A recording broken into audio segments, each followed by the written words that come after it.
Hi, everyone. I'm Steve here with Pastor Victor Brote. Thanks for being with us, Pastor. Oh, so glad to be here.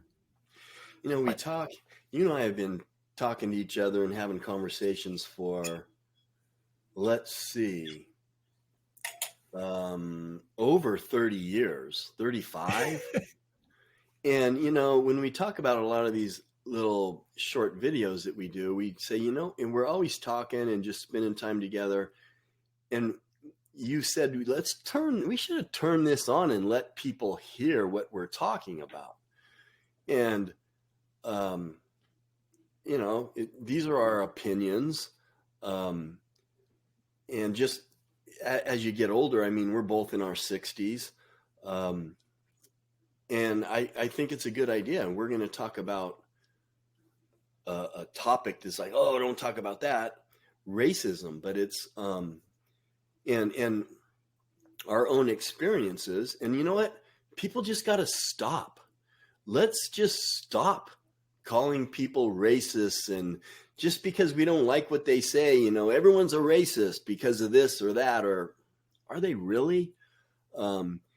White privilege, what the heck is that? Well, I kind of understand that. And we just start off with that, because I played college football and, I played defensive back and I was the white guy, but my friends and my teammates treated me like I was just me. It didn't matter what color my skin was. Some of my close friends that I played, they'd call me slow and stuff like that. But, we're teammates, and so I didn't anyway, I didn't see color. And recently going to a church that's Native American, and it just fascinates me. And the culture and yeah, white man did some bad things, but when are we going to stop? And you and I were talking about Martin Luther King, an amazing man. So go ahead, your turn. I, I really hope everybody out there can really listen and hear and not decide how things are really supposed to work, but understand somebody else's recap of things. Now, Steve and I were born a long time ago, and we remember live Martin Luther King. We knew him, and our nation felt, and there was something dynamic about this man because he respected every other person as human of great value. And I had no idea at the time. My whole family was just against this religious stuff. And he made me think. He pushed me beyond. Some of my relatives were from the South, and we heard a lot of racism. I mean, genuine, on point racism. And I felt like we were the transition generation that moved us in a whole different direction than what the South was all about. I grew up in the North, so I didn't really understand. But here's the thing. Martin Luther King said some things that were so important, so powerful, that it changed the whole psyche of the nation. And the reason he did that is because of the teachings of Jesus. And it was such a dynamic thing that it was like I hit a wall of assumptions that those people who were religious were all hypocrites. That's what I thought at the time. And then I realized that Martin Luther King was valuing every single soul. It wasn't the outside that he was looking at. Oh, no, he was a little much different. I hear that today, and I understand that. But you didn't. What's happened is Martin Luther King now is looked at with an agenda. He's cut up into sound bites, and they use those sound bites, and he cuts off the rest of the sound, the news, the media, the social staff. They cut off the rest of the sound bite, and they totally ignore the mindset of who Martin Luther King was about. He had some theologies. Go ahead. I'm sorry. I'm going to. Yeah, he was brilliant. Yes. And what we were saying off tape is we celebrate this man. We celebrate this amazing man. But why don't we pay attention, everybody? Yes. I mean, everybody. Why don't we pay attention to what he said? What did he say, Victor? He encouraged us to look at the character. And what he was saying by that is he wanted us to follow the pattern of Jesus, the value that Jesus puts on all of us, every single one, not putting one over another, and I see there's a lot of bigotry today among both sides of the issue, where they think they know all the answers and they look down their nose at the other. That is not the way Martin Luther King saw people. He brought us together.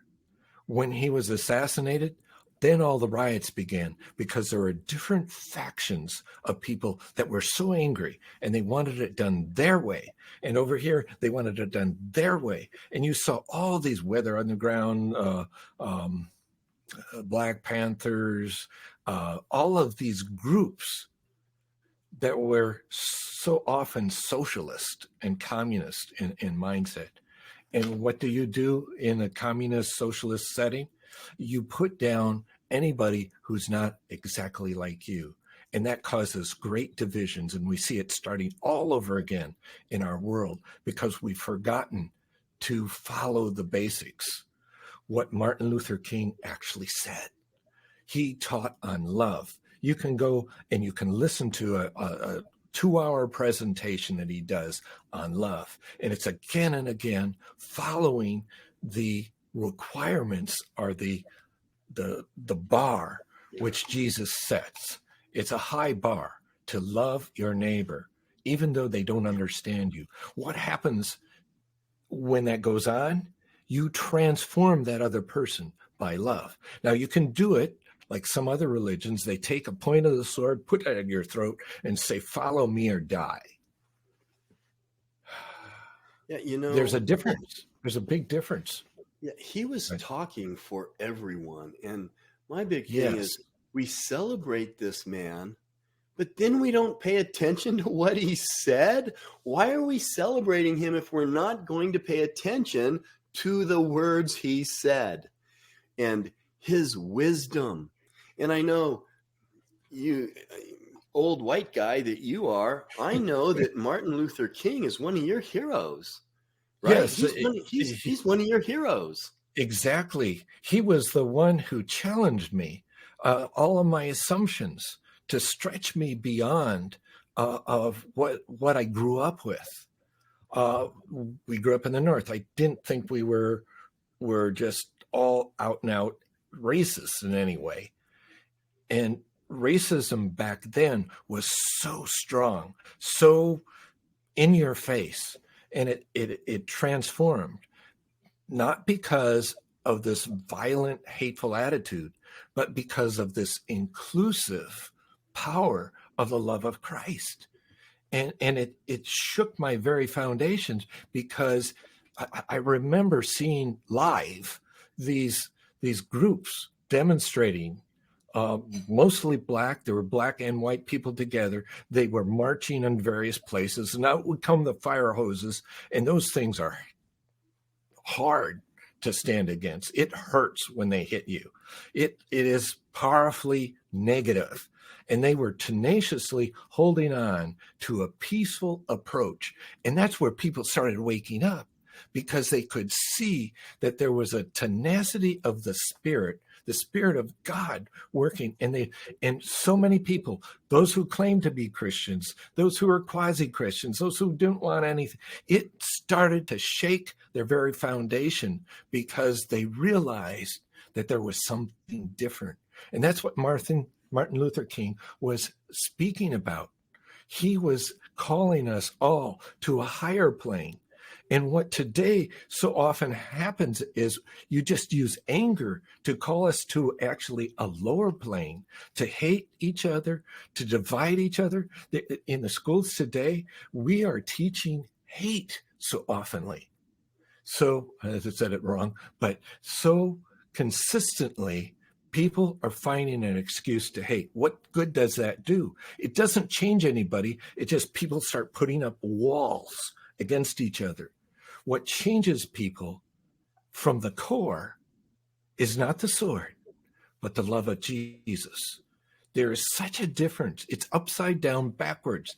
Instead of floating down the stream with all of the junk, you'll find dead fish at the bottom of the stream, but you'll find fresh living fish at the very headwaters, because there is something different about those who go upstream, that work against the easy tendency of anger and do the opposite. They swim to the life, to the real life, the headwaters of Jesus. And those are biblical descriptions.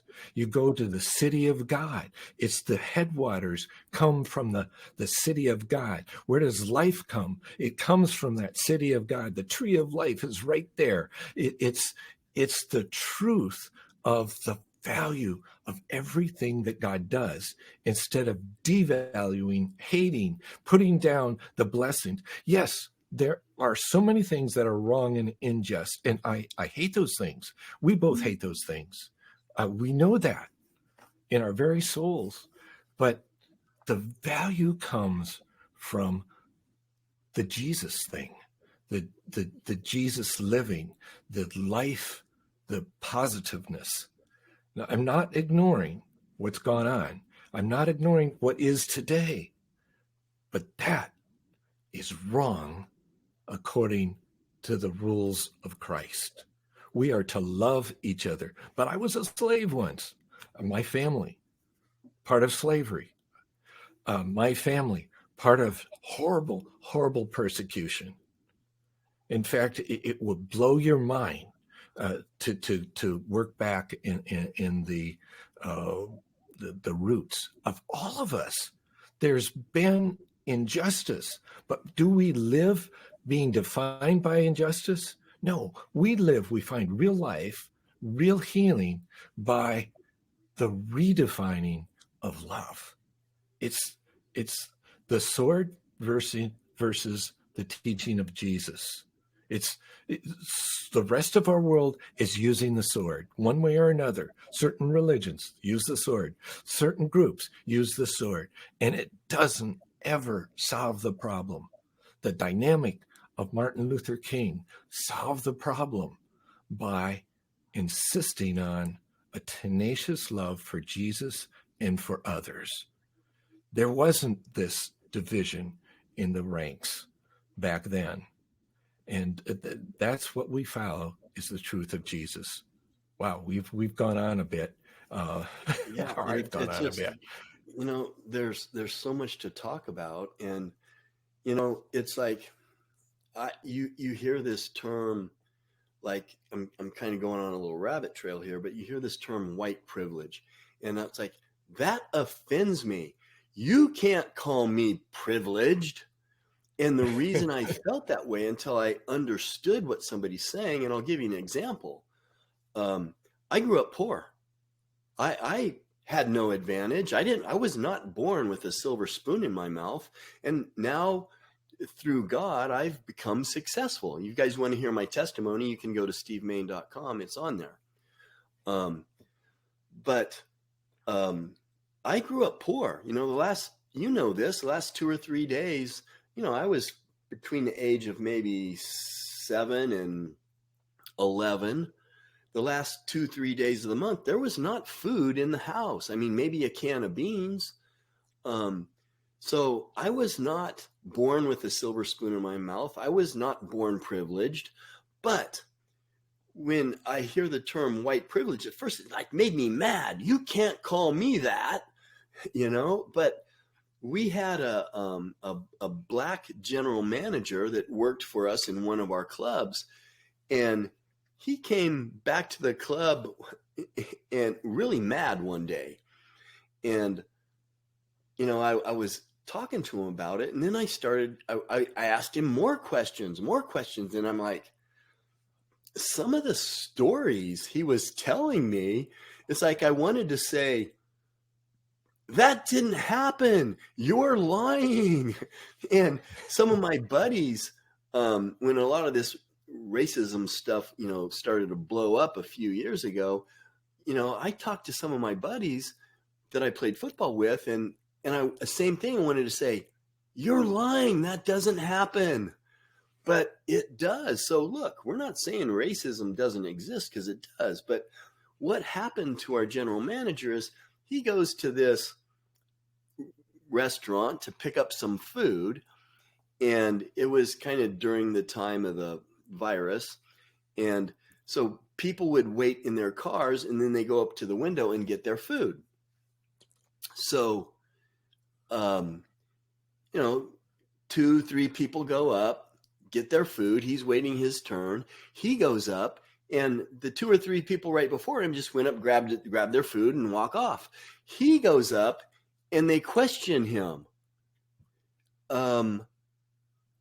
Is that your food? Let me see your ID.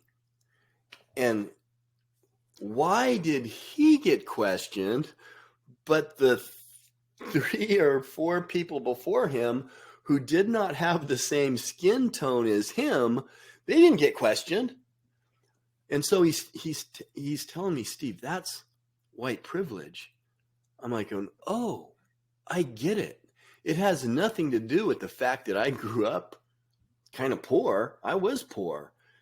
But it's like if we stop and we listen to people, we can understand what they're saying if we really pay attention and put aside our biases. And I'm like, really? Because I didn't get it. I'm like, and he'd tell me, and he was formerly a police officer, so he knows the rules when you get pulled over and stuff. And he's telling me stuff about he'd get pulled over, and I'm like, you're lying to me. That did not happen. He's going, yes, it did, Steve. Just blows my mind at how this subtle, it exists, but at some point we need to stop. We need to stop doing this to each other, or there's never going to be unity. And of course, there's never going to be unity completely until we're all in heaven. But we have to stop. We have to stop calling people racist. We have to stop calling people racist that we don't know. Stop calling Donald Trump racist unless you know him. If you're Herschel Walker, and Herschel Walker has a relationship with him, they've gone to Disneyland together, their families, and they have relationships. Herschel Walker can call him racist if he wants. I can't, because I don't know him. And so that's the stuff we have to stop, don't you think? Yeah, and what I want to be careful about, we're not trying to avoid the real issues that are there. Yeah, like the example I just gave you about our general manager picking up his food. Yeah. That's real. And, I don't want to say that's real. I don't want to admit that's real, but it is. It is. And it's important that we face one of the things about the Bible and all the stories, you read through the entire Bible again and again, and you see it just pop up left and right.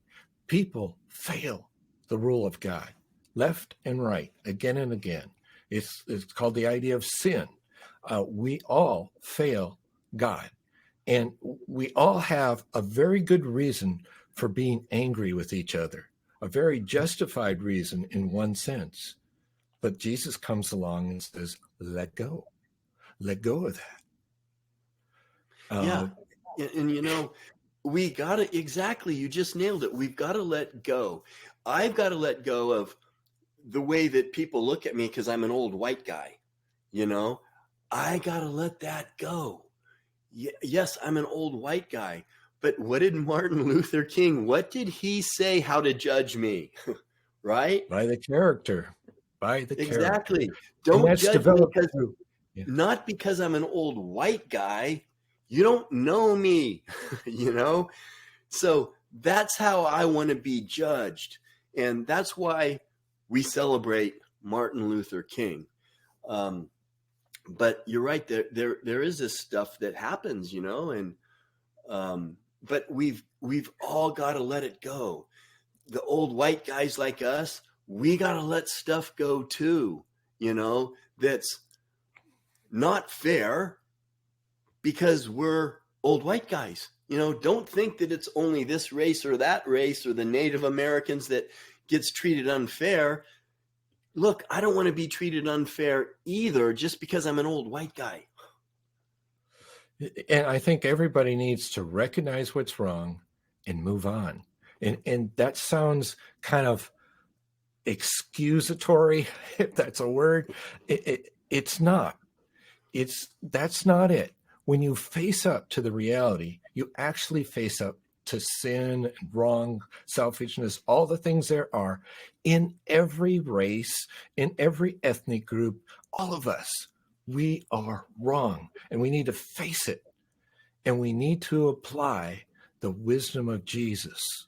It's a totally different, upside down, backwards, upstream instead of downstream. It's opposite of us.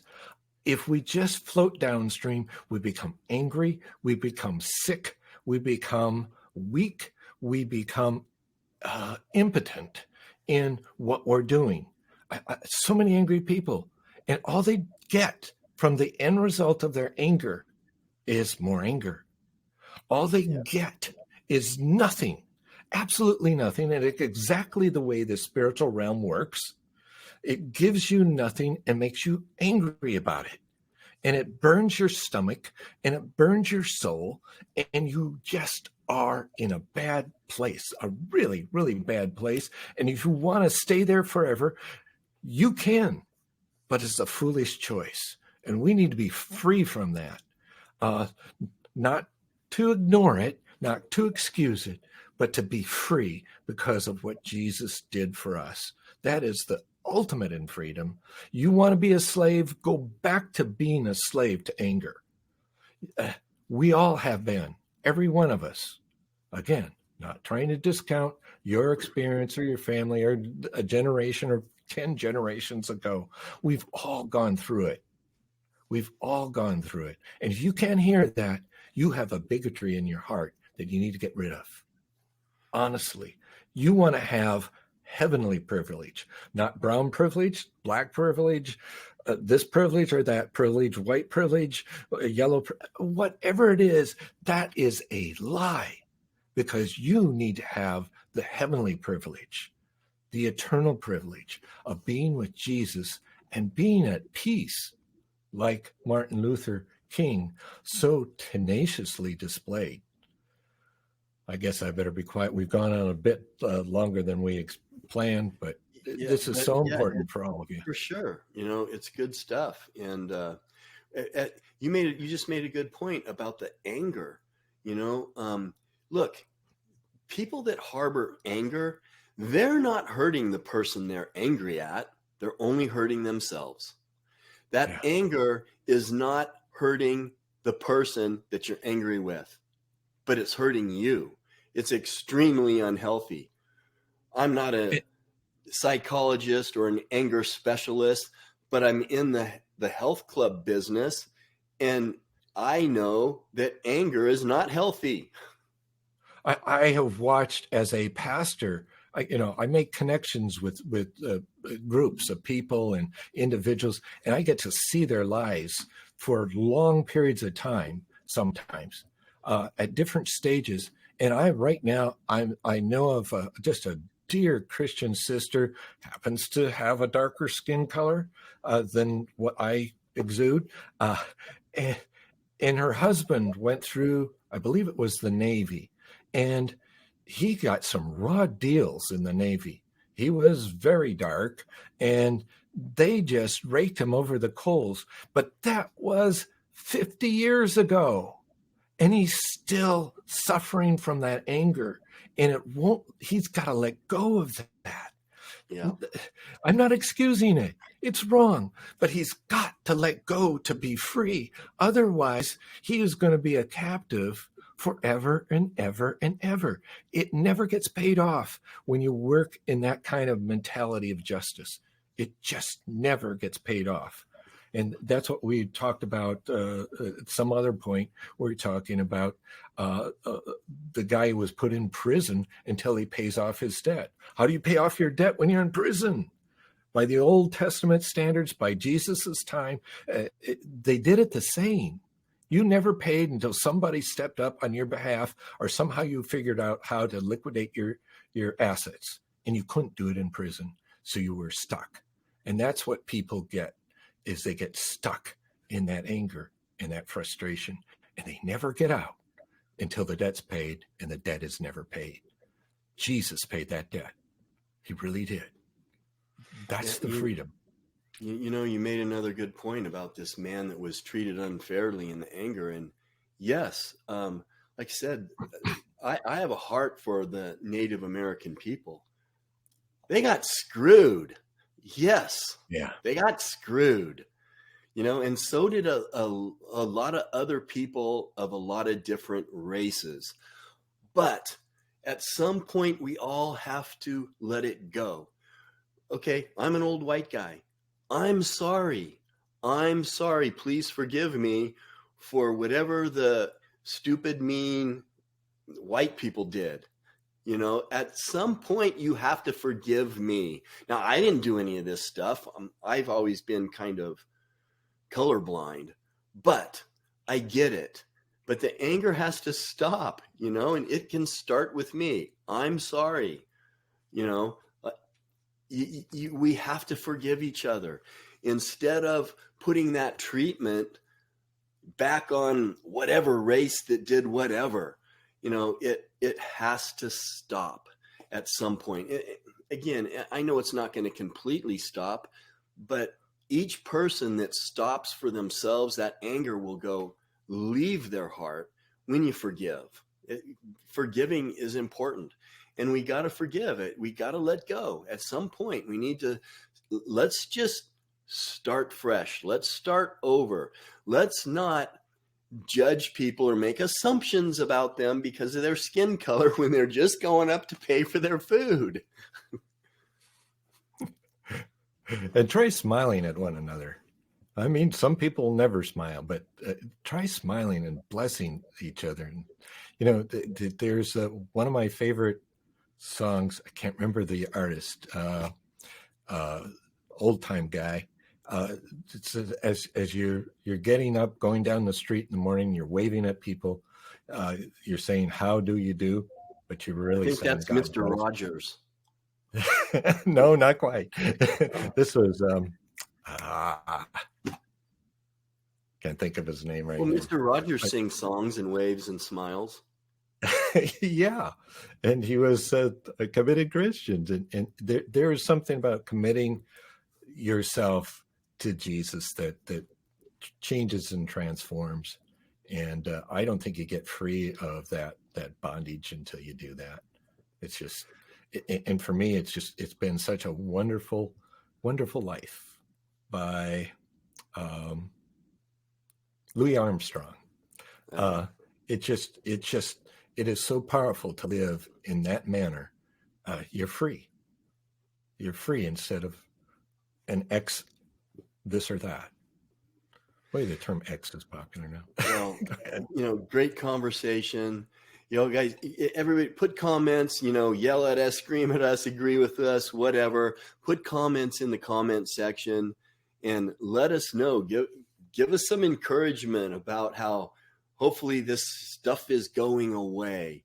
And, you know, great conversation, Victor. We'll have to talk about this more. Thanks for being with us. Yeah, it's fun.